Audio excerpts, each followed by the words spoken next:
అందరికీ నమస్కారం అండి.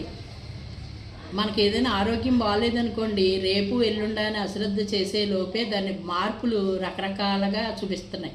అనారోగ్యం ఇప్పుడు ఈ మధ్య పరిస్థితులు నేను చూసాను. చాలామందికి మా వాళ్ళు లోపల కూడా ఉన్నాయి, చాలా ఇబ్బందులు పడుతున్నారు. అది తొలుతిలోనేనండి.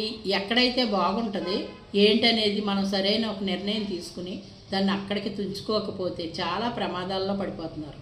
చాలా ప్రమాదాలు జరుగుతున్నాయండి, చాలా ఇబ్బందులు అవుతున్నాయి. ఏంటి ఈ హాస్పిటల్ కాదని ఆ హాస్పిటల్కి వెళ్తే చెకప్ అది చేసి మళ్ళీ అక్కడ ఒక కొంత, మళ్ళీ అక్కడి నుంచి ఇంకొక చోటకి రాస్తున్నారు. అక్కడికి వెళ్తే అక్కడ మళ్ళీ చెకప్లు, వీటితోటే లేట్ అయిపోయండి ఆరోగ్యం క్షీణించిపోతుంది.